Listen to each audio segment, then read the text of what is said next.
Hello students, this is Surbhi Tiwari and you are watching your favorite educational channel Magnet Brains, जहां पर हम आपको देते हैं 100% फ्री क्वालिटी एजुकेशन। और 100% फ्री क्वालिटी एजुकेशन आपको कहां दी जाती है? तो भाई आपका स्टेट बोर्ड हो, चाहे सीबीएसई हो, इंग्लिश मीडियम, हिंदी मीडियम, बहुत सारे बुक्स के राइटर का सॉल्यूशन प्लस एनटीएससी ओलंपियाड, इन सभी की प्रिपरेशन यहाँ पर 100% फ्री ऑफ कॉस्ट ही कराई जाती है। और साथ ही साथ यहाँ पर आपको चैप्टर्स के प्रिपरेशन के साथ टेस्ट पेपर सॉल्यूशन भी मिलता है। तो हम स्टार्ट करने जा रहे हैं हमारे थर्ड टेस्ट पेपर के सॉल्यूशन की। तो आई होप आपको टेस्ट पेपर तो मिल चुका होगा, जिसमें हमने बहुत सारे सब्जेक्ट्स को इंक्लूड किया था। तो इस टेस्ट पेपर सीरीज में आपको क्लास 4 से 12 तक के सभी सब्जेक्ट्स के टेस्ट पेपर मिल जाएंगे, जो कि आपको मैग्नेट ब्रेन्स के ऑफिशियल वेबसाइट पर या मैग्नेट ब्रेन्स आपको यूट्यूब पर देखना है, और आपको वहाँ पर कम्युनिटी पोस्ट में PDF आपको इसका बिल्कुल मिल जाएगा। क्लियर है? तो इस टेस्ट पेपर में हमने कुछ क्वेश्चंस लिए थे चैप्टर नंबर 9, 10, 11 एंड 12 से, that is soil, respiration in organism और transportation in animals and plants and reproduction in plants. तो ये 4 चैप्टर्स हमने इंक्लूड किए हुए थे, ठीक है। जिसमें क्या पैटर्न था पेपर का? तो सेक्शन थे इसमें 4, दैट इज सेक्शन 1, 2, 3 एंड 4। तो सेक्शन 1 में MCQs हैं, जिसमें 1 मार्क का क्वेश्चन था, एंड देन उसके बाद very short and long answer type questions थे। तो देखते हैं कि भाई आपको कितने मार्क्स मिले हैं। कैसे देखेंगे? तो मैं आपको सॉल्यूशन बताती जाऊंगी, देखिएगा कि आपने सही आंसर दिया था या नहीं, ठीक है। चलिए, तो सबसे पहला क्वेश्चन, भाई हमने मल्टीपल चॉइस क्वेश्चन के टोटल कितने क्वेश्चन के लिए थे? वहां पर 12 क्वेश्चंस हैं, ठीक है। तो पहला क्वेश्चन था आपके सॉइल से, the micro organism present in the soil. अब आपके सॉइल के अंदर माइक्रो ऑर्गेनिजम्स होते हैं, ठीक है। Required moisture and nutrients for growth and survival. जितने भी माइक्रो ऑर्गेनिजम्स जो अपने सॉइल के अंदर होते हैं, चाहे वो अर्थ वॉर्म्स हो, चाहे वो स्नेल हो, इन सभी को क्या चाहिए होता है कि मॉइस्चर चाहिए होता है और न्यूट्रिएंट्स चाहिए होता है अपनी ग्रोथ के लिए, ठीक है। ये बात हम समझ गए। Choose from the option below the habitat where the soil has plenty of water and nutrition। तो भाई ऐसे कौन सी जगह पर है, ऐसी कौन सी ऐसी जगह है जहां पर सॉइल को बहुत सारा वाटर और न्यूट्रिशन अवेलेबल होता है सॉइल के अंदर, ताकि ये जितने भी माइक्रो ऑर्गेनिजम्स हैं यहाँ पर, वो सभी के सभी को proper amount of water and nutrients मिल पाएगा। क्या वो डेजर्ट एरिया होगा, या जहाँ पर मतलब एकदम रेत ही रेत होती है, सूखा हुआ होता है, या फॉरेस्ट एरिया जहाँ पर आपको प्लैनिटी ऑफ प्लांट्स मिलेंगे, अलग अलग तरीके के प्लांट्स मिलेंगे, छोटे प्लांट्स मिलेंगे, हम्स मिलेंगे, थोड़ा सा वहाँ पर आपको मॉइस्चर कंटेंट ज़्यादा मिलता है, या फिर ओपन फील्ड, जहाँ पर ओपन फील्ड है, सिर्फ थोड़ी बहुत घास है, या क्रिकेट ग्राउंड जिसको हम मेंटेन करते हैं। तो सबसे ज़्यादा माइक्रो ऑर्गेनिज्म के लिए कौन सा हैबिटेट बेहतर होता, ये आपसे क्वेश्चन पूछा हुआ था। तो डेजर्ट एरिया में तो भाई क्योंकि सॉइल में कोई प्रॉपर न्यूट्रिशन नहीं होगा, तो डेजर्ट एरिया भी नहीं होगा, ठीक है। ओपन फील्ड की बात करें तो ओपन फील्ड का मतलब कि पूरी खुली हुई फील्ड है, पर वहाँ पर पानी, पेड़ पौधे थोड़े कम हैं, तो ये भी नहीं, क्रिकेट ग्राउंड भी नहीं। तो इसका सही ऑप्शन क्या होना चाहिए था? फॉरेस्ट, ठीक है। तो फॉरेस्ट क्यों होना चाहिए, ये अगर आपसे क्वेश्चन पूछा जाए तो आप क्या आंसर दे सकते हैं कि in a forest a large number of deep rooted trees are found. अब भाई फॉरेस्ट के अंदर क्या होता है, बहुत सारे बड़े बड़े पेड़ होते हैं जिनकी रूट्स नीचे ग्राउंड तक जाती हैं, जिसकी मदद से क्या होता है कि जब बारिश होती है तो वो प्लांट से, जो ट्री हैं, उनके रूट से जो पानी है ना, वो आसानी से हमारे नीचे पहुंच जाता है। रूट उस पानी को, ग्राउंड वाटर को लेती भी है, और ये जो सॉइल में पानी जो धीरे धीरे सीप करते हुए ग्राउंड में अंदर चला जाता है। तो in a forest a large number of deep rooted trees are found.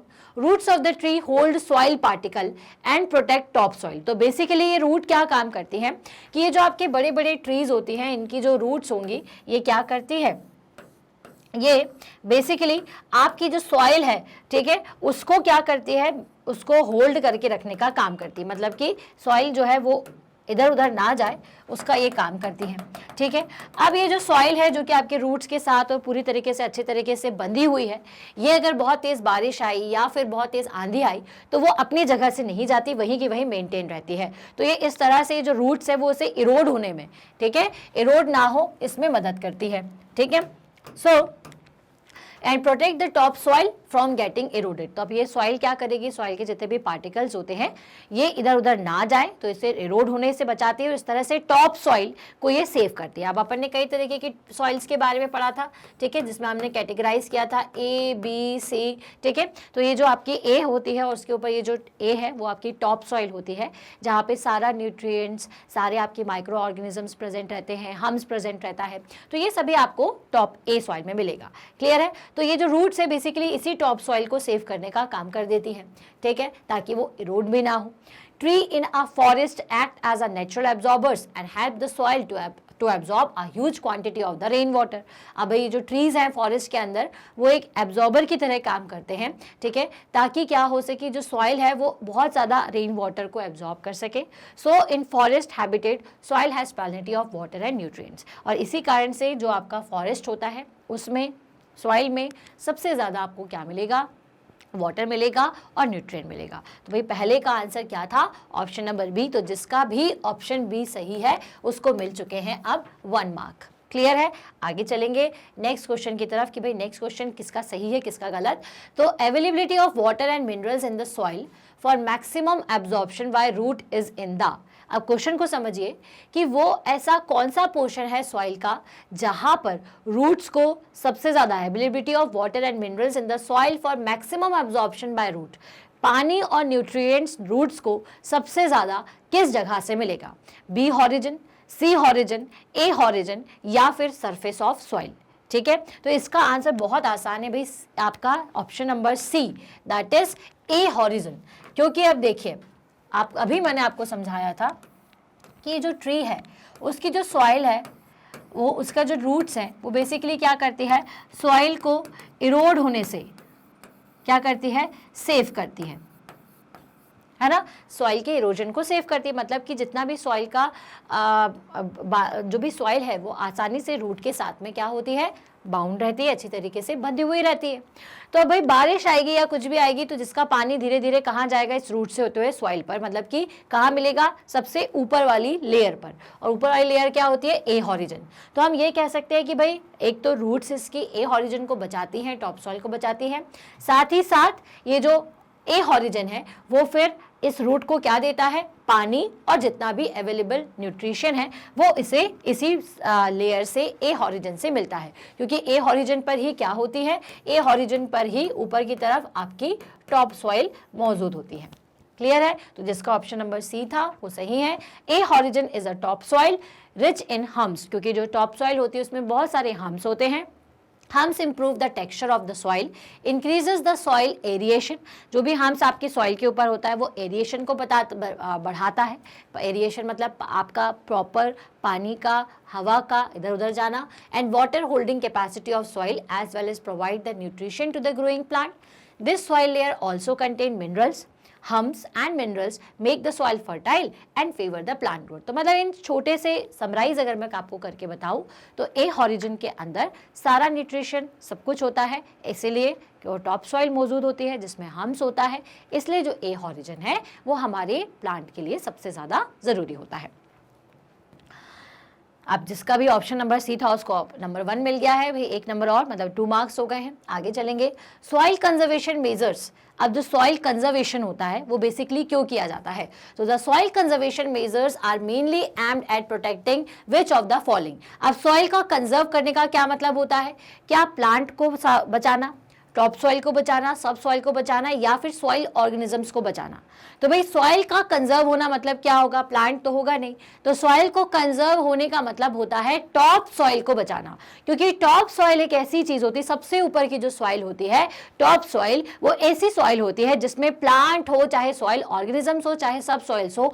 सब सॉइल टॉप सॉइल के नीचे होती है ना, ये होती है आपकी top soil.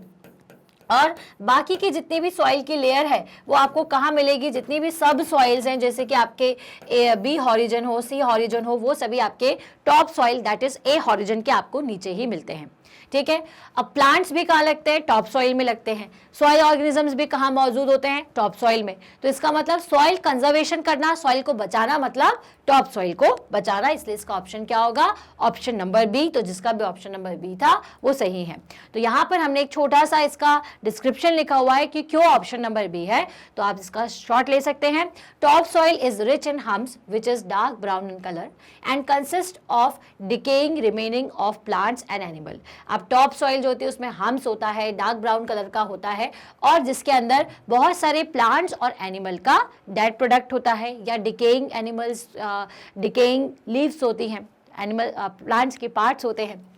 So humus improve the texture of the soil. अब ये जो हम्स है जो कि इन सबसे बना होता है वो सॉइल के टेक्सचर को तो इंप्रूव करता ही है। Provide the nutrition for the plant growth, so it is most fertile region, and soil conservation measures are mainly aimed at protecting topsoil. If topsoil is protected or conserved, then the subsoil is also conserved because it lies below the topsoil. तो अगर आपने topsoil को बचा लिया तो topsoil को बचा लिया, that means कि subsoil भी बच जाएगी, उसमें लगने वाले plants भी बच जाएंगे, और microorganisms जो है वो तो topsoil में रहते ही हैं, तो वो भी सेफ हो जाएंगे। सो next question is question number 4, जो कि हमारे नेक्स्ट चैप्टर से है, दैट इज चैप्टर नंबर 10। ठीक है, तो इसका क्वेश्चन है कि sometimes when we do heavy exercise anaerobic respiration take place in our muscle, what is produced during this process। अब anaerobic respiration क्या होता है, दो तरीके की रेस्पिरेशन हमारी बॉडी कर सकती है, एरोबिक और एनारोबिक। एनारोबिक मतलब जिसमें कि ऑक्सीजन का यूज नहीं होता, एरोबिक रेस्पिरेशन मतलब जिसमें हम ऑक्सीजन का यूज करते हैं। तो जब हम बहुत ज़्यादा हैवी एक्सरसाइज करते हैं तो हमारी बॉडी के अंदर प्रॉपर अमाउंट ऑफ ऑक्सीजन नहीं जा पाता, क्योंकि हम एक्स्ट्रा काम करते हैं, जितनी सप्लाई है उससे ज़्यादा का काम कर रहे हैं, मतलब जितनी ऑक्सीजन आप ले रहे हो उससे ज़्यादा आप एक्स्ट्रा काम कर देते हो। तो इसमें क्या होता है कि बिना ऑक्सीजन के यूज़ से भी आपकी बॉडी के अंदर एनर्जी प्रोड्यूस होने लगती है। अब वो तो प्रोड्यूस हो जाती है और आप डांस या एक्स्ट्रा दौड़ना भागना कर लेते हैं, लेकिन उसके बाद आपको मसल्स क्रैम्प्स शुरू हो जाते हैं, क्योंकि उसमें क्या प्रोड्यूस हो जाते हैं, एल्कोहल या lactic acid, alcohol plus carbon dioxide, lactic acid या फिर लैक्टिक एसिड्स ओनली। तो भाई इस दौरान जो आपकी बॉडी है उसमें लैक्टिक एसिड्स ही सबसे ज़्यादा प्रोड्यूस होते हैं। यही लैक्टिक एसिड्स के कारण आपको मसल क्रैम्प महसूस होता है। अब इससे रिलीफ कैसे मिलता है, अगर आप गर्म पानी में अपने पैरों को डाल देते हो तो ब्लड सर्कुलेशन अच्छा होगा, और ब्लड सर्कुलेशन अच्छा होगा तो जिस जगह पर ऑक्सीजन की कमी आ गई थी वहाँ पर उस ब्लड के थ्रू ऑक्सीजन भी पहुँच जाएगा और आपके मसल्स क्रैम्प से आपको राहत भी मिल जाएगी।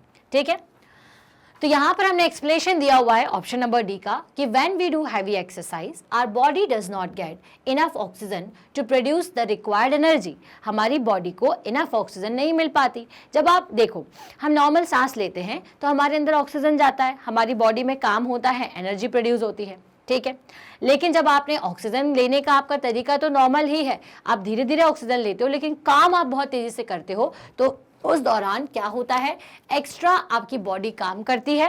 ठीक है, जो कि बिना ऑक्सीजन के काम करेगी और एनर्जी प्रोड्यूस करेगी। To get additional energy anaerobic respiration occur within our body muscles. In this process there occur partial breakdown of glucose. अब इसमें क्या होता है, ग्लूकोज का ब्रेकडाउन होता है, पार्शियल होता है।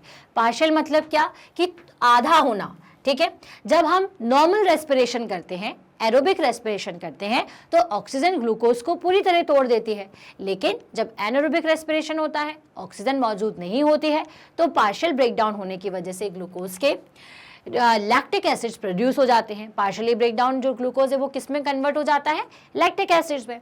The accumulation of lactic acid in body causes the muscular cramp.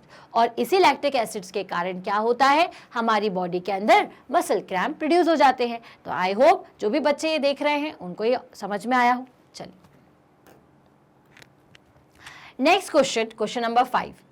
Yeast is used in wine and beer industries because it respires। अब yeast को हम वाइन या फिर बियर इंडस्ट्रीज में यूज़ करते हैं, yeast डाला जाता है, या फिर अपन देखते हो कि भटूरा बनाना होता है तो भी उसमें yeast कंटेंट को डाला जाता है। तो ऐसा क्यों किया जाता है, एरोबिकली प्रोड्यूसिंग ऑक्सीजन, क्योंकि ये ऑक्सीजन प्रोड्यूस करते हैं, अल्कोहल प्रोड्यूस करते हैं, या फिर एन एरोबिकली अल्कोहल प्रोड्यूस करेंगे या एन एरोबिकली CO2 प्रोड्यूस करेंगे।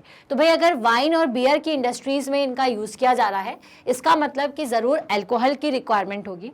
तो यीस्ट जो है वो एन एरोबिकली क्या करती है, अल्कोहल को प्रोड्यूस कर देती है। इसी कारण इसका ऑप्शन होगा option number C, that is anaerobically producing alcohol. ठीक है। तो ये एनएरोबिकली अल्कोहल प्रोड्यूस करती है, मतलब कि यीस्ट फंगी जो है वो आपको ऑक्सीजन का यूज करके रेस्पिरेशन नहीं करती, इसी वजह से ये क्या प्रोड्यूस करती है, अल्कोहल। ठीक है। तो yeast respires anaerobically and yields ethyl alcohol and carbon dioxide.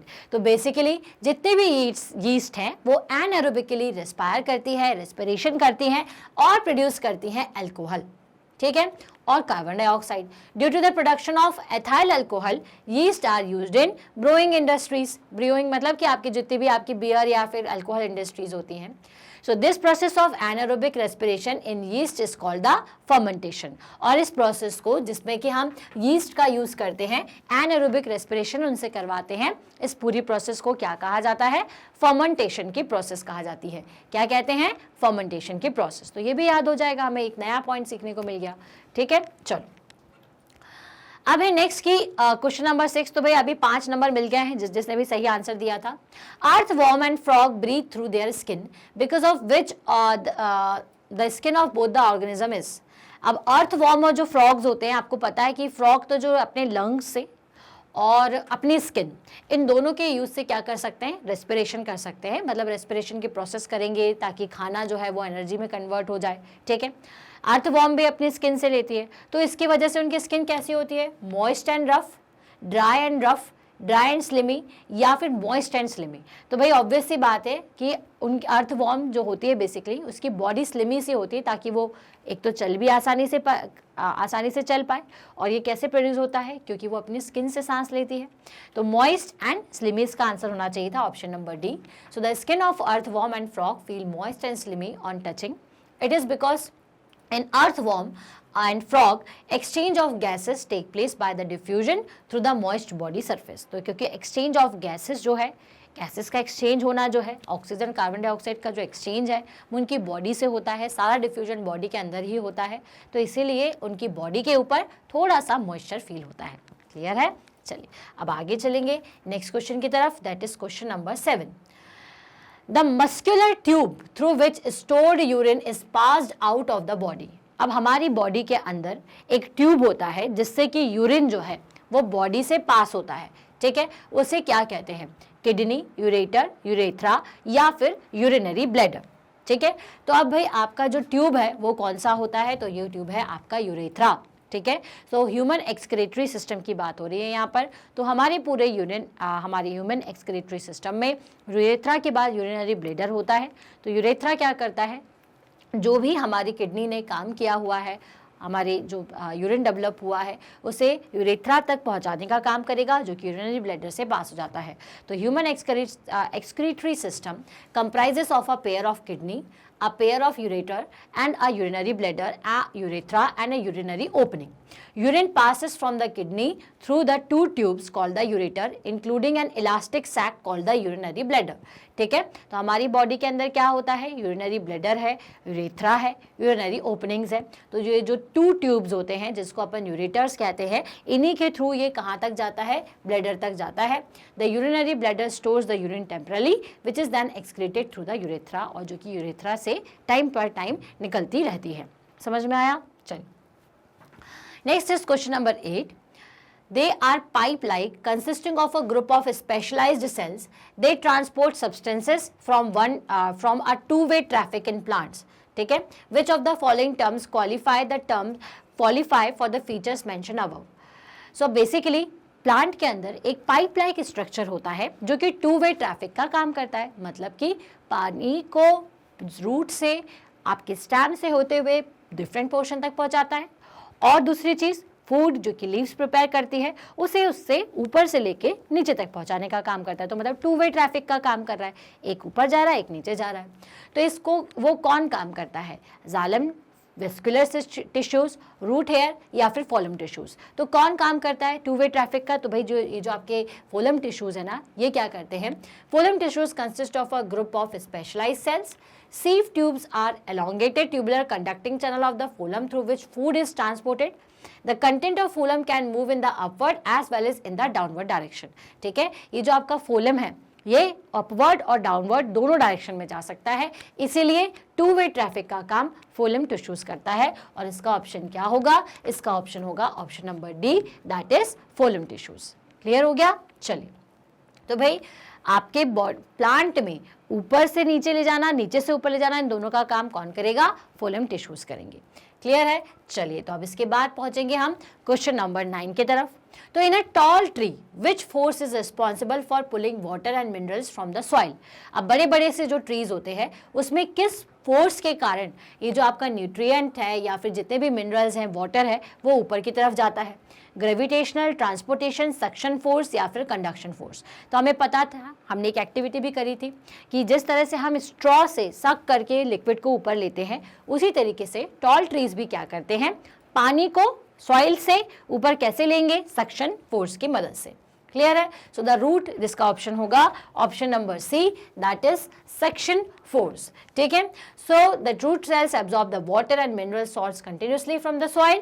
The evaporation of the water from the leaf surface during the process of transpiration produces a suction force that causes the water to move upwards. अब basically हमारी जो leaf होती है वो transpiration करती है, मतलब extra पानी को क्या करती है, जो उनकी ऊपर लेयर पर आता है, एवोपरेट करती है। ऊपर से पानी जा रहा है, मतलब ऊपर से एक फोर्स लग रहा है जो पानी को खींच रहा है, तो जिसकी मदद से जब पानी ऊपर चला जाता है तो फिर नीचे से ऊपर पानी आता है। तो इस फोर्स को हम क्या कहते हैं? इसे हम कहते हैं सक्शन फोर्स। अब है next question number 10। So which of the following part of a plant take part in sexual reproduction. तो इसमें से कौन सा सेक्सुअल रिप्रोडक्शन करता है? फ्लावर, सीड, फ्रूट या ब्रांच। ठीक है, ये आपको बताना है। तो flower, seed, fruit and branch में आपको बताना है करेक्ट ऑप्शन। तो भाई देखिए, फ्लावर में ही क्या होता है? फ्लावर जो है वो आपका उसी में फ्रूट और सीड फॉर्मेशन होता है। तो that means first, second and third जो होना चाहिए, आंसर सही होना चाहिए। तो sexual production is process of development of the new organism. So इसका ऑप्शन है ऑप्शन नंबर बी। ठीक है? सो द सेक्सुअल रिप्रोडक्शन का मतलब क्या होता है? कि एक नए ऑर्गेनिजम्स का फॉर्मेशन होना। The organs specialise to perform sexual reproduction is the flowering plants and flowers. After fertilisation ovary changes into fruit and ovule changes into seeds. अब इसको शॉर्ट में आपको समझा देती हूँ कि यहाँ पर हमने क्या कथा लिखी हुई है। तो सिंपल सा समझ जाइए कि प्लांट के अंदर जो फ्लावर है उसी में क्या होता है? स्टेमन होता है, उसी में ही पिस्टल होते हैं। अब ये दोनों ही पार्ट्स फ्लावर के अंदर है या दूसरे फ्लावर में भी हो सकते हैं, लेकिन एक फ्लावर में ही नीचे की तरफ होती है ओवरी और ओव्यूल्स। तो ओवरी जो है वो धीरे धीरे फ्रूट में और ओव्यूल जो है वो सीड में कन्वर्ट हो जाती है। तो इसका मतलब ये जो फ्लावर, सीड और फ्रूट है, ये तीनों ही हमारे किस में पार्ट लेते हैं? रिप्रोडक्शन में काम लेते हैं या फिर काम आते हैं। ठीक है? ब्रांच क्या है? ब्रांच तो सिर्फ एक अलग अलग तरीके से फ्लावर के लिए या लीव्स के लिए एक स्पेस है। ठीक है? चलिए, next is question number 11। So Leela observe that a pond with a clear water was covered up with a green algae within a week. अब ग्रीन ग्रीन पैचेस एक पॉन्ड के ऊपर हो चुके हैं। Why which method of reproduction did the alga spread so rapidly. तो उसमें कौन सी ऐसी प्रोसेस हो रही होगी? कौन सा प्रोसेस है? तो बडिंग, सेक्सुअल रिप्रोडक्शन, फ्रेगमेंटेशन या फिर पॉलिनेशन। तो ये प्रोसेस होती है आपकी फ्रेगमेंटेशन की प्रोसेस, जिसकी मदद से ये जो एल्गी है वो पूरे के पूरे पॉन्ड में यहाँ से वहाँ धीरे धीरे फैलना शुरू हो जाती है। ठीक है? फ्रेगमेंटेशन की प्रोसेस में क्या होता है? जो आपका मेन पेरेंट प्लांट होता है वो धीरे धीरे दो पार्ट में इस तरह से टूटता है। ये एक पार्ट है, इससे बन गए दो पार्ट, फिर उससे क्या होते हैं? फिर उससे दो पार्ट बनते हैं, फिर उससे 2-4 पार्ट बनेंगे और इस तरह से ये जो एल्गी है ये पूरे के पूरे आपके पॉन्ड में फैलना शुरू हो जाती है। ग्रीन कलर के पैचेस देखे होंगे ना कभी तालाब में, तो ये वही होते हैं। अब है मल्टीपल चॉइस क्वेश्चन का last question, that is question number 12। Seeds of drum sticks and maple are carried to long distance by wind because of they possess. ठीक है? अब ये जो सीड्स होती हैं ड्रम स्टिक्स की या मैपल की, वो बहुत दूर तक हवा की मदद से पहुंच जाते हैं। क्यों? क्योंकि उनमें होती हैं विंग सीड्स होती हैं, लार्ज एंड हेयरी सीड्स होते हैं, लॉन्ग एंड रिजिड फ्रूट्स होते हैं या फिर स्पाइनी सीड्स होते हैं। तो भाई इनमें अगर पंख होंगे, थोड़े विंग के समान सीड्स होंगे तो ये आसानी से पहुंच जाएंगे। तो इसका आंसर है option number A. Wings of maple and drumstick seeds help them to fly in air, so they are carried to long distance by wind. तो ये जो भी आपके विंग्स होते हैं मैपल और ड्रम स्टिक सीड्स के, उनमें एक विंग जैसा स्ट्रक्चर होता है जिसकी मदद से वो एयर की मदद से आसानी से फ्लाई कर जाते हैं और दूसरी जगह पर जाकर के डिस्पर्स होकर के वहाँ उनका प्लांट जो है वो लगना शुरू हो जाता है। तो यहाँ पे जिन भी स्टूडेंट्स के सारे ऑप्शन सही थे, यहाँ पर आपको मिल चुके हैं नंबर टोटल 12। अब हम नेक्स्ट पहुंचेंगे very short answer type questions पर। सो क्वेश्चन नंबर 13 से स्टार्ट करेंगे हम very short answer type questions को। इसमें पूछा हुआ है कि soil has particles of different size. अब एक सॉइल के अंदर क्या होता है, बहुत सारी चीजें होती हैं, ठीक है, जैसे उसमें क्ले भी होते हैं, रॉक भी होते हैं, सैंड भी होते हैं, सिल्ट भी होते हैं। तो आपको ये बताना है कि भाई इन्हें आपको इन वर्ड्स को arrange the words given below in a increasing order of their particle size. अब उनको उनके पार्टिकल के साइज के अकॉर्डिंग इंक्रीजिंग ऑर्डर में जमाना है। इंक्रीजिंग ऑर्डर का मतलब क्या होता है, बड़ा होता हुआ, दैट मीन्स कि छोटे से बड़े की तरफ हमें जाना है। क्लियर है? तो हम देख लेते हैं कि भाई सबसे महीन या सबसे जो पतला छोटा सा पार्ट होगा वो किसका होगा। तो यहाँ पे ग्रेवल और जो रॉक्स है ये तो आपके बड़े बड़े पार्टिकल्स हैं। जो छोटे पार्टिकल्स होते हैं जनरली वो होते हैं क्ले, सैंड एंड सिल्ट। तो इसमें जो सबसे छोटे पार्टिकल्स हैं वो होते हैं क्ले के, फिर होती है सिल्ट, फिर होती है sand, then gravel and rock. तो ये हमने इसको इंक्रीजिंग ऑर्डर में लिख दिया है, clay, silt, sand, gravel and rock. और अगर इस तरीके का क्वेश्चन आएगा तो आप बिल्कुल अच्छी तरीके से इसे याद रखिएगा। तो इसके बाद अब हम आएंगे हमारे नेक्स्ट क्वेश्चन की तरफ, that is question number 14। So how can a farmer convert acidic soil to neutral soil. अब कई बार क्या होता है कि जो सॉइल है वो एसिडिक हो जाती है, जिसकी वजह से क्या होगा कि जो आपके प्लांट की जो लीव्स होती है वो धीरे धीरे से थोड़ी सी मुड़ी हुई से या सिकुड़ने लग जाती है, या फिर वहाँ पर क्रॉप जो है वो अच्छी तरीके से प्रोड्यूस नहीं हो पाती। तो फिर चेक किया जाता है कि भाई सॉइल का एसिडिक नेचर तो नहीं हो गया, पीएच वैल्यू क्या है, क्योंकि पीएच वैल्यू से हमें पता चल जाता है कि किसी भी सॉइल का एसिडिक कंटेंट है या फिर वो नॉर्मल है, न्यूट्रल है। तो अगर कहीं पर एसिडिक कंटेंट बढ़ चुका है तो उसे न्यूट्रल कैसे किया जाएगा, तो वहाँ पर हम स्लैग्ड लाइम का यूज़ कर सकते हैं, जो कि एक बेसिक सॉल्यूशन होता है, क्योंकि हमें पता है कि जब अपन बेसिक में एसिडिक दोनों को मिलाते हैं तो वो न्यूट्रलाइज हो जाता है। तो बेसिकली क्या करेंगे, farmer can convert the acidic soil to the neutral soil by adding small quantity of quick lime solution और slagged lime solution। तो इन दो वर्ड्स के नाम जरूर याद रखिएगा, quick lime solution and slagged lime solution. तो ये एक ऐसे सॉल्यूशन होते हैं जिसकी मदद से हम किसी भी सॉइल को, अगर वो एसिडिक हो चुकी है तो उसे न्यूट्रलाइज कर सकते हैं। तो इसका आंसर था quick lime soil, quick lime soil या फिर स्लैग्ड लाइम सॉइल। क्लियर हो गया? आगे पहुंचेंगे। सो नेक्स्ट क्वेश्चन में वेरी शॉर्ट आंसर टाइप का क्वेश्चन है कि which gas present in air, ठीक है, ध्यान से क्वेश्चन को सुनिएगा। तो which gas present in air is essential for aerobic respiration and what is the role of oxygen during the respiration. अब आपको बताया गया कि एरोबिक रेस्पिरेशन जब होता है, अब एरोबिक रेस्पिरेशन का मतलब जिसमें कि ऑक्सीजन का यूज हो रहा हो। तो भाई एरोबिक रेस्पिरेशन में यहाँ से पूछा था किस एयर का यूज होता है, तो हमने बता दिया oxygen. So what is the role of oxygen during respiration. जब हम रेस्पिरेशन करते हैं तो ऑक्सीजन का क्या रोल है, इसमें आपसे ये पूछा गया है। तो ऑक्सीजन जब आप लेते हैं तो ये ऑक्सीजन जाती है आपके फूड पर, वहाँ वो ऑक्सीजन क्या करेगी, फूड के साथ वर्क करेगी और क्या प्रोड्यूस करती है एनर्जी प्लस कार्बन डाइऑक्साइड। तो हमारी जो रेस्पिरेशन की प्रोसेस है उसका मतलब सिर्फ सांस को अंदर बाहर करना नहीं है, मतलब कि सिर्फ ऑक्सीजन लेना और कार्बन डाइऑक्साइड छोड़ना, सिर्फ इतना ही रेस्पिरेशन नहीं होता। रेस्पिरेशन का मतलब होता है कि जब आप ऑक्सीजन को इनहेल करते हो तो ऑक्सीजन अंदर जाती है आपकी बॉडी के अंदर, देन वो आपके फूड के साथ में रिएक्ट करती है जो कि आपके डिफरेंट सेल्स में मौजूद होता है। उस फूड से आपको मिलती है एनर्जी और इसके साथ में निकलता है carbon dioxide plus water.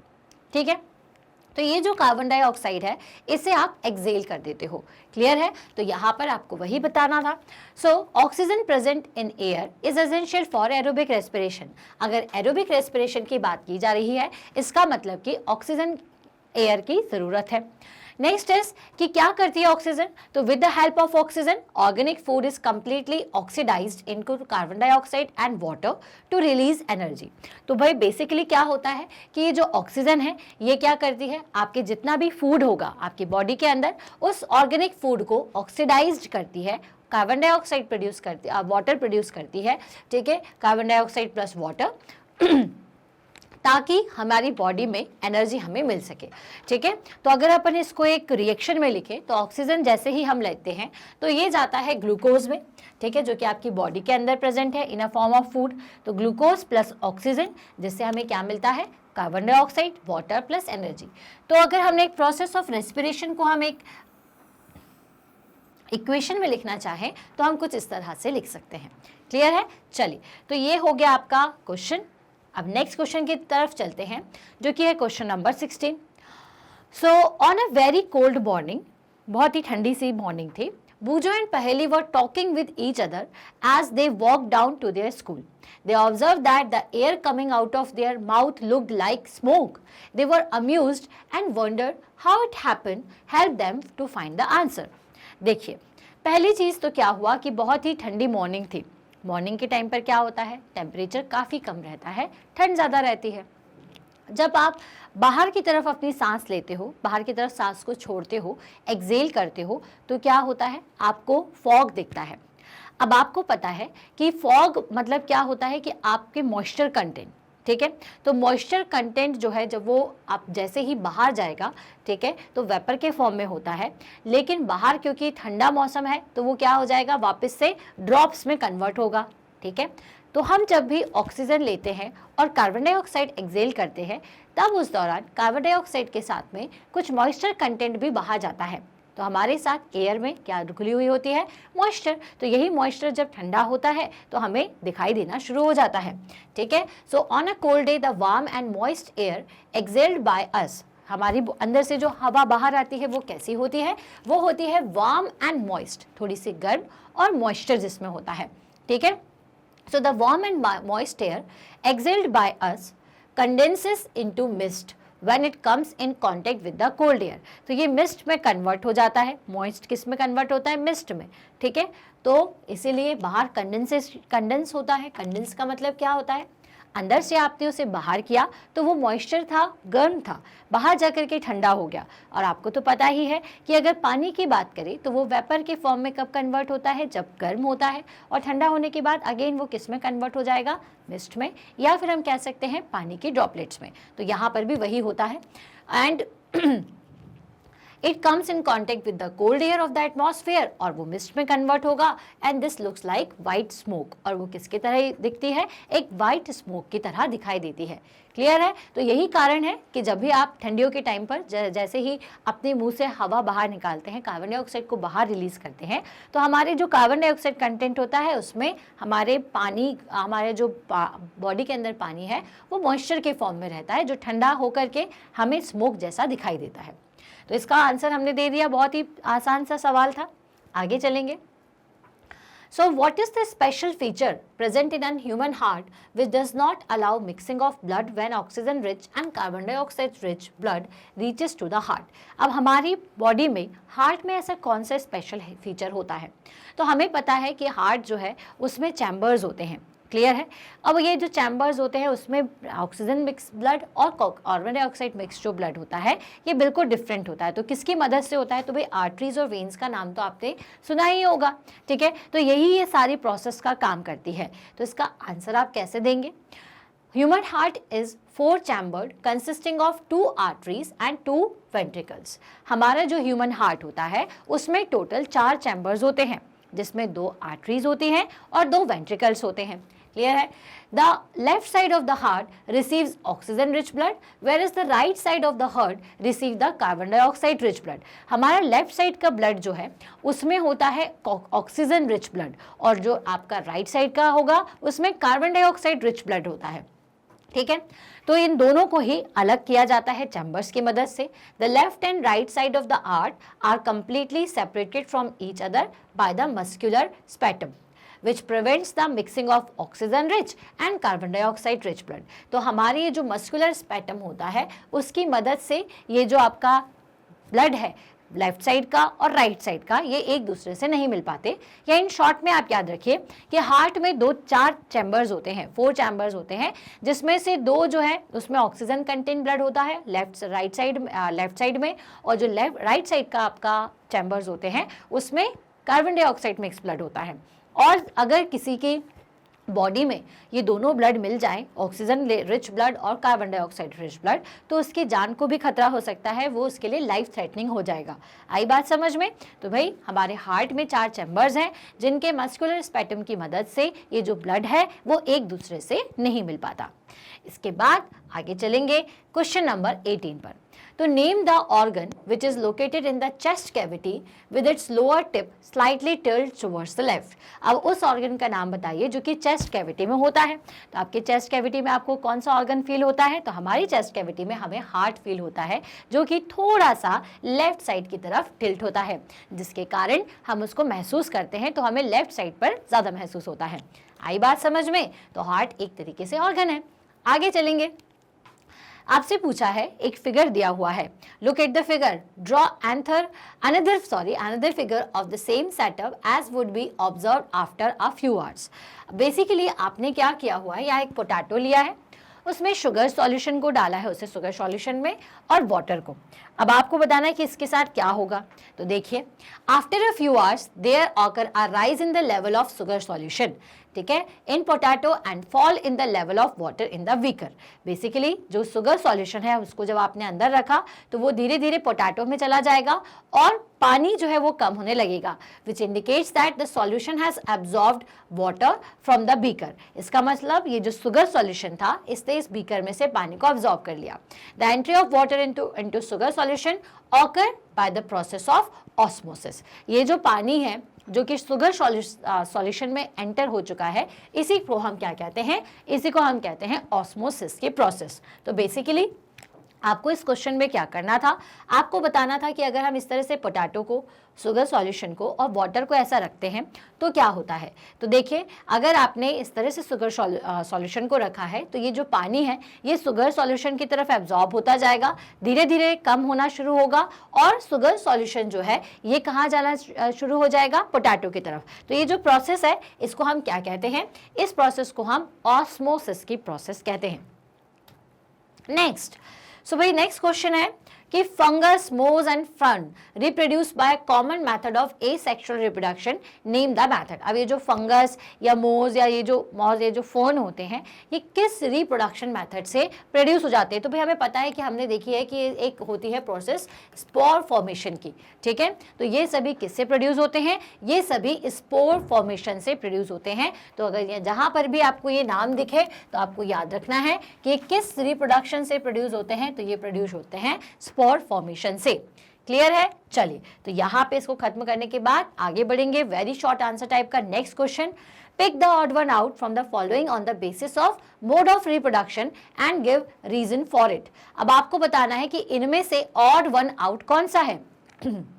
Sugar cane, potato, rice, रोज, ठीक है। इनमें से भाई कौन है ऑड वन आउट? तो जब अपन सर्च कर लेते तो इनमें से राइस जो है वो ऑड वन आउट है, as it produced by the means of seeds, क्योंकि राइस कैसे प्रोड्यूस होता है? सीड से। और बाकी sugar cane, potato, rose can be reproduced vegetatively by means of their stems. अब हमने देखा है कि भाई राइस की भी खेती होती है, तो क्रॉप्स को लगाने के लिए राइस के क्रॉप्स को जो फार्मर्स है उनके सीड्स को डालते हैं और फिर वो भाई आसानी से अपना प्रोड्यूस होते हैं और इस तरह से हमें राइस मिल जाता है।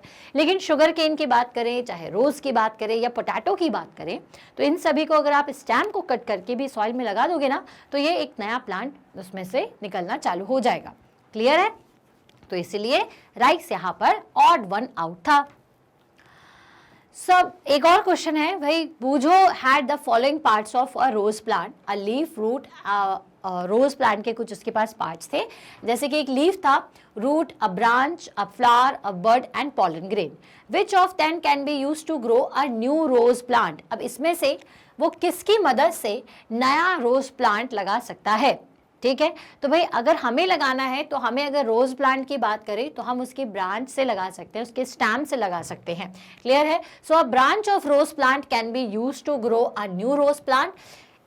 It is because rose can be vegetatively propagate by the means of stem cutting. अब vegetative propagation याद है या नहीं? vegetative reproduction जो होता है वो क्या होता है, जिसमें हम प्लांट के किसी पार्ट की मदद से, बेसिकली स्टेम की मदद से हम उसे कट करते हैं और अगर सॉइल में लगा देते हैं तो एक नया प्लांट प्रोड्यूस हो जाता है। तो अगर रोज़ की बात करें तो हम उसके फ्लावर या उसके सीड्स या पॉलन ग्रेन की मदद से एक नया प्लांट नहीं लगा सकते, लेकिन हम अगर उसके ब्रांच को या हम कहें कि हम उसके अगर स्टेम को कट करके लगाएंगे तो एक नया प्लांट ज़रूर प्रोड्यूस हो जाएगा। और इसे कौन सा रिप्रोडक्शन मेथड कहा जाता है? इसे कहा जाता है वेजिटेटिवली प्रोपोगेशन या फिर vegetative propagation. Next is match the column. अब यहाँ पर आपको मैच द कॉलम दिए हुए हैं और आपको बताना है कि नेचुरल मतलब इनका हैबिटेट कौन सा है। यहाँ पे कुछ एनिमल्स हैं, उनके हैबिटेट्स के नाम बताना है। Earthworm, garden lizard, crab, rodents, scorpion, snail and slug. ठीक है, इन सब के बारे में हमें बताना है। तो अर्थवॉर्म कहाँ रहना पसंद करती है? तो सबसे पहले जो आपकी surface sand and beaches, brows in soil, deep narrow holes in dry soil, surface of soil, surface of shaded moist soil या हॉरिजन ऑफ मॉइस्ट सॉइल। तो देख लीजिए यहाँ पर हमने देख लेते हैं कि सबसे पहले तो जो अर्थवॉर्म के बारे में अगर बात कही जाए तो अर्थवॉर्म जो है वो मॉइस्ट सॉइल में रहना पसंद करेगी। ठीक है, इसलिए इसका ऑप्शन क्या होना चाहिए? अ हॉरिजन ऑफ मॉइस्ट सॉइल। ठीक है, नेक्स्ट इज गार्डन लिजर्ड। अब गार्डन लिजर्ड की बात करें तो वो कहाँ रहेंगी भाई? Garden lizard sand and beaches, brows in soil, deep narrow holes in dry soil या फिर सरफेस ऑफ सॉइल। तो ये सरफेस ऑफ सॉइल में रहना पसंद करती हैं। क्रैब कहाँ रहना पसंद करेंगे? तो भाई सैंड एंड बीचेस में अपन ने ज़्यादातर क्रैब्स को देखा हुआ है, तो इसका ऑप्शन होना चाहिए ऑप्शन नंबर फर्स्ट। तो हम बिल्कुल सही हैं। ठीक है, रोडेंट्स की बात करें तो ये जो आपके ब्रॉज होते हैं सॉइल के अंदर, तो इसका सेकेंड ऑप्शन होगा। तो देखिए बिल्कुल सेकेंड ऑप्शन है। ठीक है, एंड इसके बाद स्कॉर्पियंस की बात करें या स्नेल और स्लग्स की बात करें तो स्कॉर्पियंस बेसिकली कहाँ पर रहेंगे? Deep narrow holes in dry soil, and snails कहाँ रहेंगे? Surface of shaded moist soil में। ठीक है, तो ये हो गया ये, एंड स्कॉर्पियन के लिए ये आपका थर्ड ऑप्शन। ठीक है, क्लियर है? चलिए, तो यहाँ से हमने इसको सॉल्व कर लिया है। आप चाहे तो इसका शॉर्ट ऐसे भी ले सकते हैं, एल्स आप एक बार ये और नेक्स्ट इस स्क्रीन का शॉर्ट ले लें, तो जस्ट में आपको दोनों आंसर्स दिख जाएंगे। चलिए, तो अब यहाँ से शॉर्ट आंसर टाइप का हम नेक्स्ट क्वेश्चन देखेंगे, वेरी शॉर्ट के बाद। Locate the following zones given as boxed item in the figure 9.1 which shows a diagram of soil profile. अब आपको इसमें बताना है topsoil, subsoil, C horizon और बेड रॉक कौन कौन सी है। तो हमें पता है कि सबसे पहले क्या होती है? Top soil. ठीक है, उसके बाद होता है आपके सब सॉइल, देन सी हॉरिजन, और ये लास्ट वाला होता है आपका बेड रॉक। तो ये देखिए हमने सबसे पहले रिप्रेजेंट कर दिया है हमारा टॉप सॉइल, जिसमें कि हम्स होते हैं, हमारे सारे अर्थवॉर्म्स वगैरह यहीं रहते हैं, जो कि टॉप सॉइल होती है। उसके बाद होता है B horizon and C horizon, जो कि यहाँ पर बी हॉरिजन मेंशन नहीं था, लेकिन ये सब सॉइल का ही पार्ट है, तो हमने यहाँ पे मेंशन कर दिया B horizon.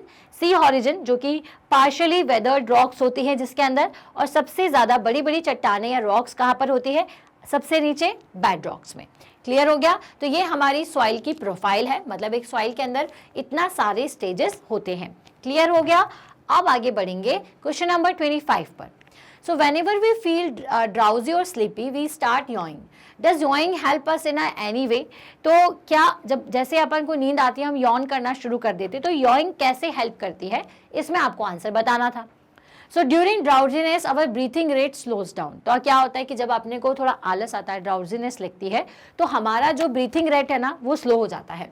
The lungs do not get the enough oxygen from the air resulting in yawning. तो भाई अपने जो लंग्स हैं उनको इनफ ऑक्सीजन नहीं मिल पाती, इसलिए वो ज़्यादा लेने के लिए इस तरह से ज़्यादा यॉन करता है। तो yawning brings extra oxygen into the lungs and remove the more carbon dioxide and thus help us to keep awake. तो जैसे आपने क्या होता है कि जब आपको ड्राउजीनेस लगती है और अचानक से यॉन आ जाती है, ठीक है, यॉन करना आप शुरू करते हैं, तो आपको क्या लगता है कि अरे हमारे को जो आलस आ रहा था वो थोड़ा सा कम हो गया है, थोड़ा सा हमें नींद कम आ रही है।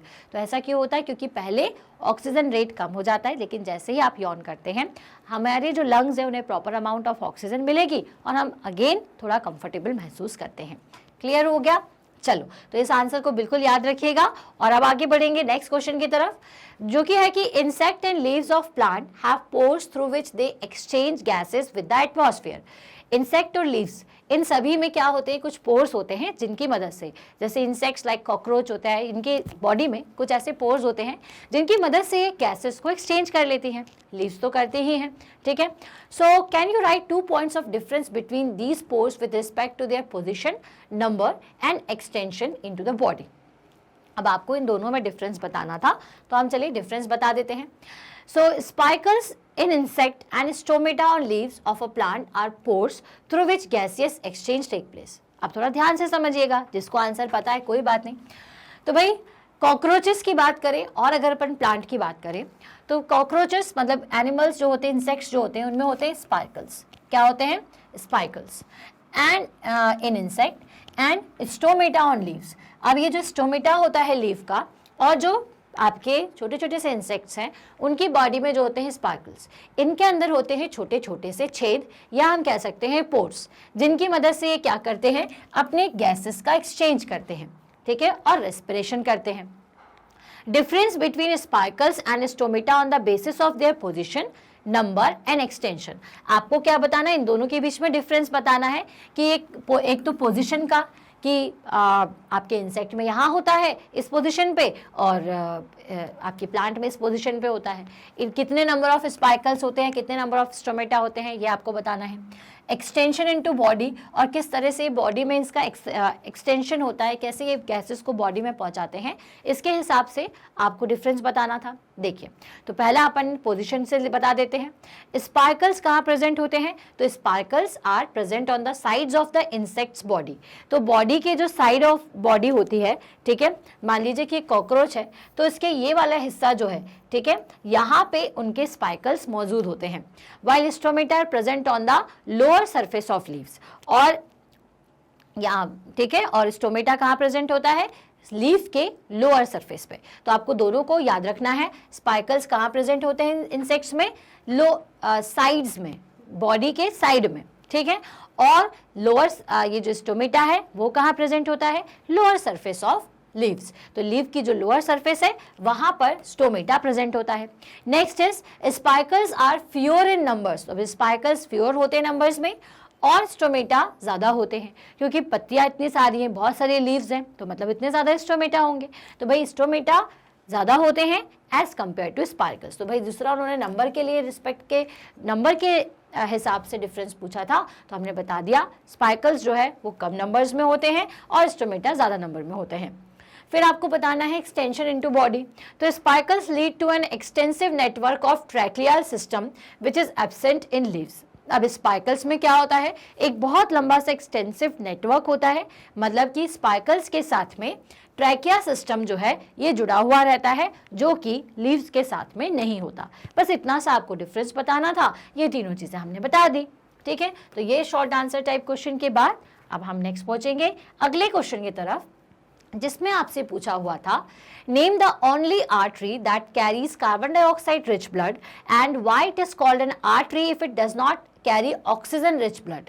ठीक है, तो एक ही आर्टरी जो होती है वो जो कि कार्बन डाइऑक्साइड रिच ब्लड को कैरी करती है, ठीक है। सो पल्मोनरी आर्टरी जो होती है ये एक ऐसी आर्टरी होती है जो कि कार्बन डाइऑक्साइड रिच ब्लड को कैरी करती है, ठीक है। बाकी की जो आर्टरीज होती है वो कार्बन डाइऑक्साइड रिच ब्लड को कैरी करेगी, लेकिन ये कैसी होती है जो कि CO2 रिच ब्लड को, ठीक है, कैरी करने का काम करती है,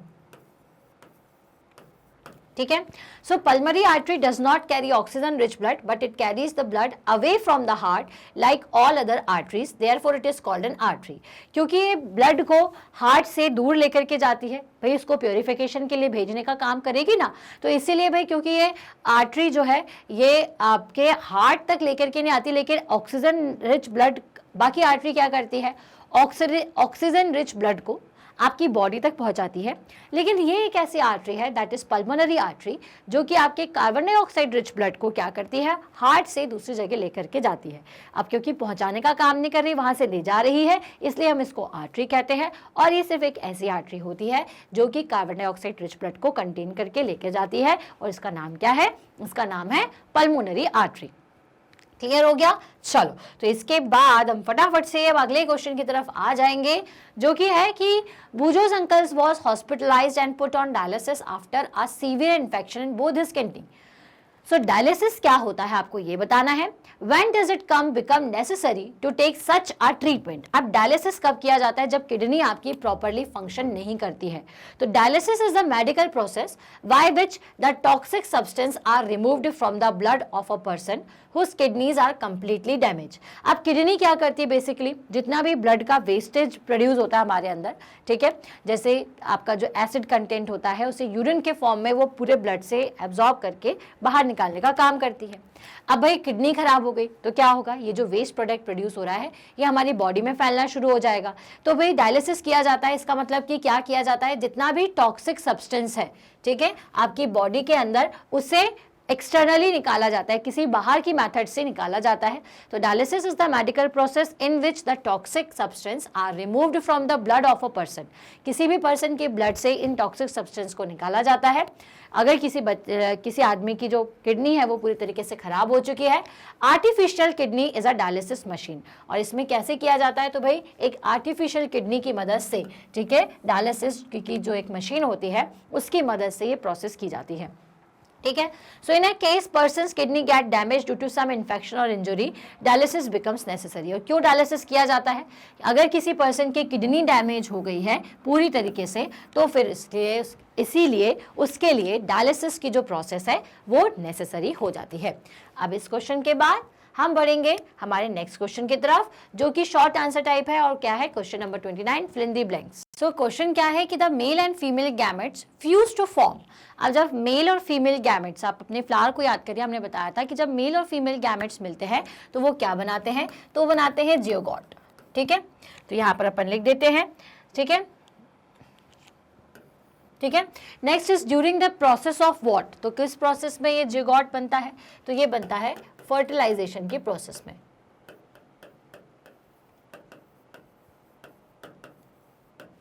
ठीक है। This grows into an dash which is enclosed within a seed. अब ये किस में ग्रो होकर के जाता है, किस में कन्वर्ट हो जाता है, तो ये बन जाता है एम्ब्रॉय, ठीक है, which enclosed within a seed, जो कि सीड के अंदर होता है। After the fertilisation the ovules develop into seed and the ovary develop into fruit. तो ये एक पूरा स्टेटमेंट है जिसे आपको कन्वर्ट करना था कि जब फीमेल और मेल गैमेट्स मिलते हैं तो जिगॉट बनता है। इस किस प्रोसेस में, फर्टिलाइजेशन के प्रोसेस में, ठीक है, जो कि एक एम्ब्रॉय बनाते हैं, फिर जो कि बाद में क्या होता है, फर्टिलाइजेशन के प्रोसेस के बाद ये ओव्यूल जो है वो सीड्स में और ओवरी जो है वो फ्रूट में कन्वर्ट हो जाती है। तो ये देखिए, आप इसका इस तरह से शॉर्ट भी ले सकते हैं, ठीक है। चलिए next is question number 30। In the diagram of the bisexual flower given as figure, draw the missing part and label the part marked A, B, C and also label the missing part that you draw। सबसे पहले तो अपन parts का नाम लिख देते हैं जो A, B, C आपको दिया हुआ है। तो A है आपके पेटल, ठीक है, ये जो B है ये क्या है, सेपल, क्लियर है। C आपको दिया हुआ है तो ये क्या है, आपका पूरा एक स्टेमन है, ठीक है। स्टेमन का कौन सा पोर्शन दिया है, ये filament, and this one is anther. Missing part क्या दिख रहा है हमें यहाँ पे, अगर ये बाइसेक्सुअल फ्लावर है तो बाइसेक्सुअल का क्या मतलब होता है, तो बाई का मतलब होता है टू, ठीक है, टू।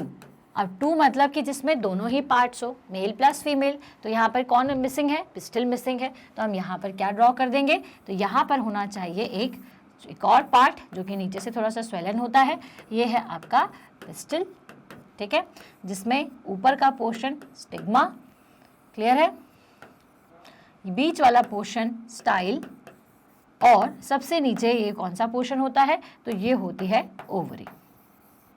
क्लियर हुआ, तो हमने यहाँ पर ड्रॉ कर दिया है, यही हमसे पूछा हुआ था, ठीक है। तो पिस्टल को कैपल भी कह सकते हैं, इसलिए यहाँ पर कैपल लिखा हुआ है। तो पहले आप ये जो लिखा हुआ है इसका एक बार शॉर्ट ले लें, ठीक है। देन उसके बाद हम आगे चलते हैं हमारे इस वाले आंसर की तरफ। तो हमने इसका आंसर दे दिया। अब यहाँ से हम स्टार्ट करने जाएंगे लॉन्ग आंसर टाइप क्वेश्चन। तो लॉन्ग आंसर में किस तरीके के से एक्सपेक्टेड क्वेश्चंस पूछे जा सकते हैं, यहाँ पर हमने कुछ क्वेश्चंस को लिया हुआ है। जैसे कि एक फूड स्टॉल ओनर है ठीक है, पहला क्वेश्चन है, food stall owner was preparing dough for making bhatura. एक फूड स्टॉल का ओनर है जो कि डो बना रहा है भटूरा बनाने के लिए। He added a pinch of yeast and sugar to the dough. उसने क्या किया, डो के अंदर शुगर और पिंच ऑफ यीस्ट को डाल दिया and left it in a warm place. अब उसके बाद उसने उसे थोड़ी गर्म जगह पर रख दिया। After a few hour the dough had risen. ठीक है, राइजन मतलब कि डो जो है वो फूल जाता है। तो there was a sour smell too, और एक स्मेल भी आ रही है, सॉर सी खट्टी खट्टी सी स्मेल आ रही है।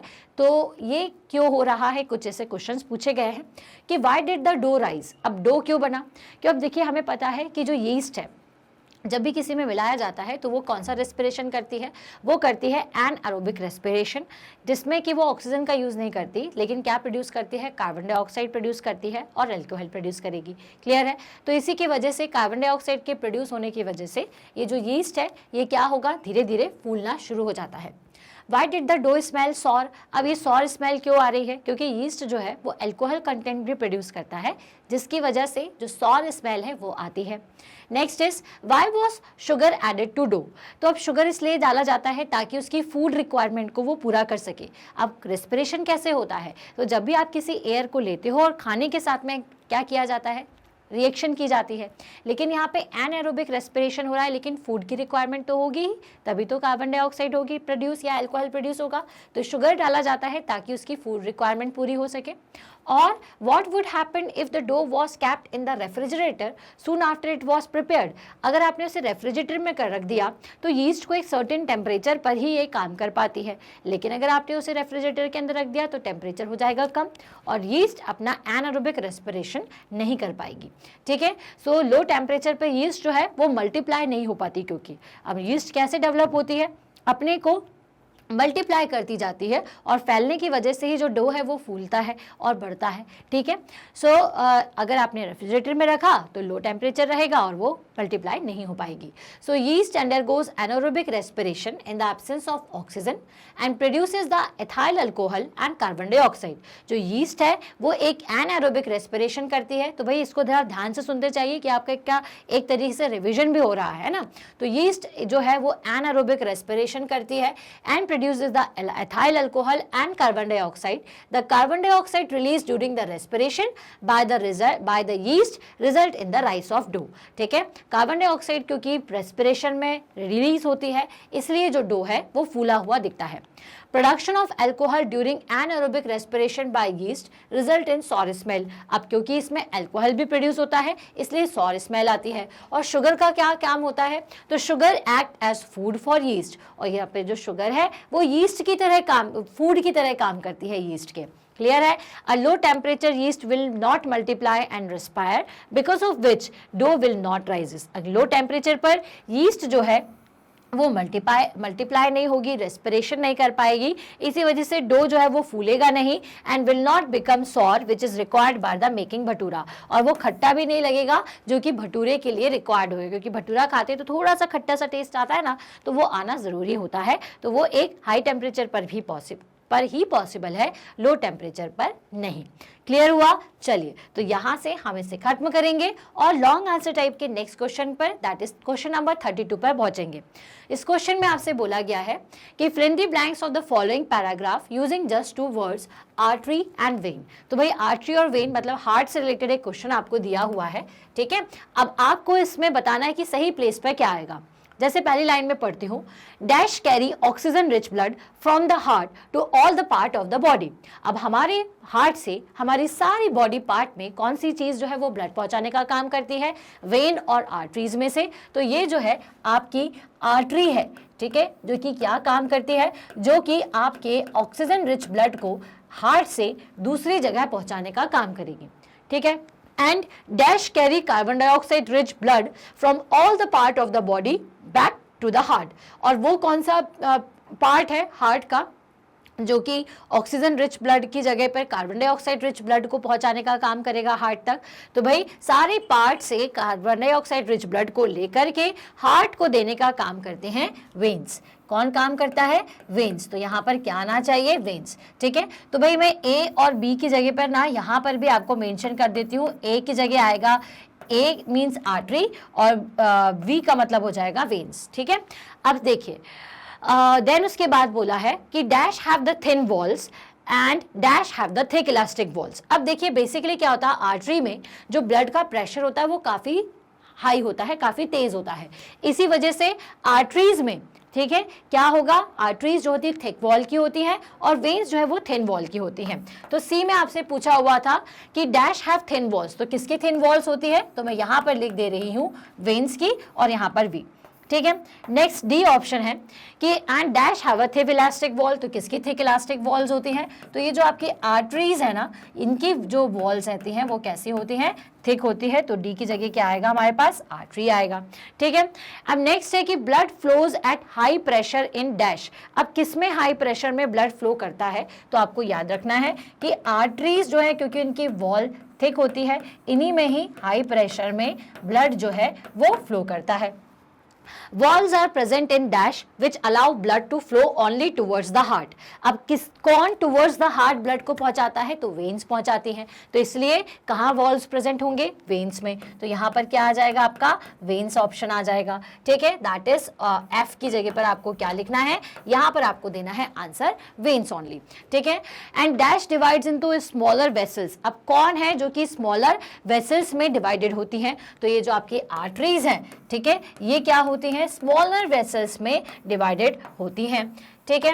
The vessels further divided into extremely thin tubes called the capillaries. The capillaries joint up to form dash. अब ये जो कैपिलरीज हैं ये क्या फॉर्म करती हैं सब जुड़ करके, तो ये सभी जो कैपिलरीज हैं ये वेन्स को फॉर्म करती हैं, और ये रहा आपका कंप्लीट आंसर, ठीक है। तो arteries carry oxygen rich blood from the heart to all the part of the blood body and veins carry carbon dioxide rich blood from all part of the body back to the heart.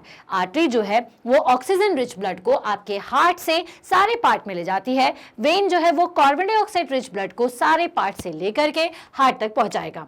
अब क्योंकि देखिए next line क्या है कि when have a thin wall and artery have a thicker elastic wall. When की जो walls होती है वो थिन होती है, आर्टरीज की जो वॉल्स होती है वो थिक होती हैं। Blood flows at high pressure in arteries and walls are present in veins. अब बेसिकली जो हाई प्रेशर में ब्लड फ्लो करता है वो आर्टरीज में करता है, और वॉल्स कहाँ प्रेजेंट होते हैं, वेन्स में, जिसकी वजह से which allow the blood to flow only towards the hole towards the heart, और यही वॉल्स की मदद से ये जो आपका ब्लड है वो सिर्फ हार्ट की तरफ जाता है। Artery divided into small vessels, the vessels further divided into extremely thin tubes called the capillaries. The capillary join up to form the veins, और ये जो कैपिलरीज हैं वो सब जॉइन होकर के क्या बनाती हैं, तो वेन्स बनाती हैं, और ये रहा हमारा आंसर, ठीक है। अब यहां से तो आपको समझ में नहीं आएगा, पहले जो मैंने लिखा हुआ था वो ज्यादा अच्छा है। चलिए नेक्स्ट इज क्वेश्चन नंबर 33। तो while learning to ride a bicycle Boojho lost his balance and fall.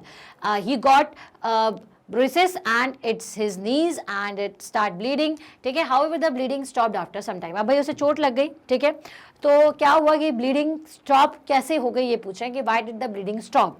तो भाई ब्लीडिंग इसलिए स्टॉप हो गई क्योंकि वहाँ पे क्लॉट बन गया था, ठीक है। What would be the colour of the bounded area, थोड़ा सा ब्लैकिश रेड ब्लैकिश कलर का होता है, डार्क ब्राउन आप बोल सकते हैं, इसलिए होता है क्योंकि ये प्लेटलेट्स के कारण होता है। प्लेटलेट क्या करती है, एक तरीके से वहाँ पर क्लॉट बना देती हैं।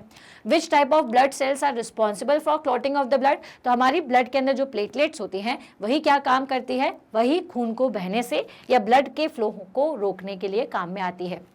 तो bleeding stops due to the coagulation या क्लॉटिंग ऑफ ब्लड, तो क्योंकि वहां पर कोगुलेशन या फिर ब्लड की क्लॉटिंग हो गई थी इसलिए ब्लीडिंग होना बंद हो गई। Next is the colour of bounded area would initially be dark red due to the clotting of blood, क्योंकि कैसा होता है, डार्क रेड कलर का होता है, क्योंकि वो क्लॉट वहां पर गाढ़ा हो जाता है खून, इसी वजह से वो कैसा दिखता है, डार्क रेड दिखता है। प्लेटलेट्स बेसिकली रिस्पॉन्सिबल होती है ब्लड की क्लॉटिंग के लिए। क्लियर हो गया, आगे बढ़ेंगे 34 क्वेश्चन पे। In the figure of a flower given in figure लेवल the parts of whose function are given below and give their name. The part which contain pollen grain. अब पॉलन ग्रेन किस part में होते हैं, तो ये जो आपका स्टैमन है, ठीक है, इसमें होते हैं पॉलन ग्रेन, क्योंकि स्टैमन के अंदर होता है एंथर, ठीक है, और दूसरी चीज क्या होता है, इसके अंदर होता है फिलामेंट, ठीक है। तो एंथर के ऊपर क्या होती हैं, पॉलन ग्रेन, है ना, कहां पर, ये पोर्शन में होते हैं आपके पॉलन ग्रेन। क्लियर हो गया। Next is the part where the female gamete is formed. अब वहां कहां पर भी फीमेल गैमेट फॉर्म्ड होता है, तो ये रहा आपका ओवरी, ठीक है, जहां पर फीमेल गैमेट्स फॉर्म होते हैं। The female reproductive part where pollen grain germinate, तो ये रहा आपका पिस्टल, ठीक है, जहां पर फीमेल रिप्रोडक्टिव पार्ट होते हैं। तो ये अपने सी का ऑप्शन है, ये ऑप्शन है आपके बी का, ये ऑप्शन है आपके ए का। The colourful part of the flower which attracts the insects, तो कौन सा कलरफुल पार्ट होता है, तो भाई ये जो पेटल्स हैं हमारी, वो हमारे इंसेक्ट्स को क्या करती हैं, उनकी फ्रेगनेंस और उनका जो कलर है वो हम इंसेक्ट्स को उनकी तरफ अट्रैक्ट करता है। और ये रहे हमारे सभी सवालों के जवाब, सभी क्वेश्चंस के आंसर। क्लियर है। आप इसको अगर इस तरह फॉर्म में देखना चाहते हैं तो आप ये भी लिख सकते हैं, स्टिग्मा एंथर जिसमें पॉलन ग्रेन होता है, स्टिग्मा फीमेल पार्ट होता है, पेटल वो कलरफुल पार्ट है, और ओवरी जो है जो कि फीमेल गैमेट्स प्रोड्यूस करती है, मतलब कि ऐसे पार्ट्स जो कि आपके रिप्रोडक्शन में हेल्प करें। Write how the following seeds are dispersed. Seeds with wings, small and light seeds, seeds with spines and hooks. अब जो seeds जिसमें wings होती है वो कैसे इधर उधर डिस्पर्स हो जाएंगी, तो जिसमें विंग्स हैं वो हवा के कारण क्या हो जाती है, डिस्पर्स हो जाती है, इंसेक्ट्स की बॉडी में भी लग जाती है। स्मॉल एंड लाइट सीड्स कैसे जाएंगे, तो भाई अगेन इंसेक्ट्स की बॉडी से। जिनमें स्पाइंस होते हैं तो वो भी एनिमल्स की बॉडी से, ठीक है। तो seeds with wings are dispersed by wind. Wings of the seeds help them to float in air and get carried to long distance. Example, seeds of maple. अब जिनमें wings होते हैं वो कैसे होंगे, हवा की मदद से डिस्पर्स हो जाएंगे। तो ऐसे सीड्स जिसमें wings होते हैं वो एयर में आसानी से फ्लोट करते हुए कहाँ चले जाते हैं, लंबी लंबी दूरी तक फैल जाते हैं। और जैसे कि आपका एग्जाम्पल के लिए मैपल सीड्स, ठीक है। स्मॉल और लाइट सीड्स कैसे होते हैं, तो वो भी हवा की मदद से ही होती हैं। Small and light seeds are easily blown away by wind and are carried to far places. Example grasses. Again, seeds with spine and hooks are dispersed by animals and humans. Spine or hooked seeds get spine मतलब जिसमें ऐसे थोड़े से कांटे type निकले होते हैं, ठीक है। तो spiny and hooked seeds get attached to the body of animals and clothes of the human being and are carried to the distinct places. Example, xanthium. ठीक है, तो ये सब हमारा आंसर था। अब हम आ गए हमारे इस पेपर के आखिरी क्वेश्चन की तरफ। तो सारे क्वेश्चंस के सवाल आंसर्स हमने दे दिए हैं। तो gardeners gently dig up the soil around the root of the garden herbs, frequently give reason. अब क्यों वो सॉइल को, जैसे आपने प्लांट लगाया उसके आसपास की सॉइल को बार बार वो क्या करते हैं, ऊपर नीचे करते हैं। ऐसा क्यों करते हैं, क्यों डिग करते हैं, ताकि क्या हो सके, एयर को स्पेस मिल सके और प्लांट जो है वो अच्छी तरीके से काम कर सके। So gardener gently dig up the soil around the root garden herbs frequently because for enabling easy root growth, अब ताकि रूट जो है वो आसानी से ग्रो कर सके, फैलने के लिए उसको स्पेस मिल सके। The easier percolation of water, पानी का पर्कुलेशन मतलब पानी जो है धीरे धीरे नीचे की तरफ जाए। तो जब जैसे कि अगर अच्छा एकदम आपने लेयर बन गई है ना, थिक लेयर बन गई है, तो पानी अंदर नहीं जाएगा, लेकिन अगर आपने उसको थोड़ा ऊपर नीचे कर दिया तो पानी क्या है, सोखना शुरू हो जाता है। For aerating the soil and enabling air to get into deeper layer of soil, क्या हो सके, ऑयल में एरिएशन अच्छी तरीके से हो सके और ये जो हवा है वो अच्छी तरीके से अंदर की लेयर तक जा पाए। और फॉर रिमूविंग द वीड्स, और अगर किसी भी तरीके का कोई वीड है तो उसे रिमूव करने के लिए भी, छोटे छोटे से घास से हैं या फिर आसपास कुछ अनवांटेड छोटे से प्लांट्स लग जाते हैं तो उनको हटाने के लिए भी क्या करते हैं गार्डनर्स जो हैं वो सॉइल को धीरे धीरे से डिग करते हैं, आसपास से उसे खुदाई करते हैं। आई बात समझ में। तो भाई इसके साथ, इस क्वेश्चन के साथ हम खत्म कर रहे हैं हमारा एक सैंपल पेपर 3 का सॉल्यूशन। आई होप ये सैंपल पेपर आपके एग्जाम पॉइंट ऑफ व्यू से आपको हेल्पफुल लगे। और भाई अब ऐसा भी हो सकता है कि कुछ स्टूडेंट्स ऐसे हैं जो पढ़ रहे हैं लेकिन हिंदी मीडियम से हैं, या फिर आपके कुछ फ्रेंड्स जो हिंदी मीडियम से हैं वो परेशान है कि हम कैसे पढ़ें। तो भाई अब मैग्नेट ब्रेन्स लेकर के आ चुका है मैग्नेट ब्रेन्स हिंदी, जहां पर आपको आपके सभी सब्जेक्ट्स का सारा सॉल्यूशन हिंदी में मिलता है। तो भाई ज़रूर सब्सक्राइब करें magnet brains Hindi. 6th class से 12th क्लास तक के लिए सभी के स्टूडेंट्स के लिए है, अगेन 100% फ्री ऑफ कॉस्ट। सो अगर आपको हमारा चैनल पसंद आ रहा है तो आप इसे लाइक करिए, शेयर करिए और इस वीडियो में कमेंट करके ज़रूर बताइए कि कितना हेल्पफुल रहा ये वीडियो आपके लिए। और चैनल को ज़रूर सब्सक्राइब करें क्योंकि हमारे पास 100% फ्री एजुकेशन है फ्रॉम किंडरगार्टन टू क्लास 12, और सब्सक्राइब करने से सारी डिटेल आप तक जल्दी से जल्दी पहुँच जाती है। अब हम मिलेंगे हमारे नेक्स्ट वीडियो में। Till then stay happy. Thank you so much.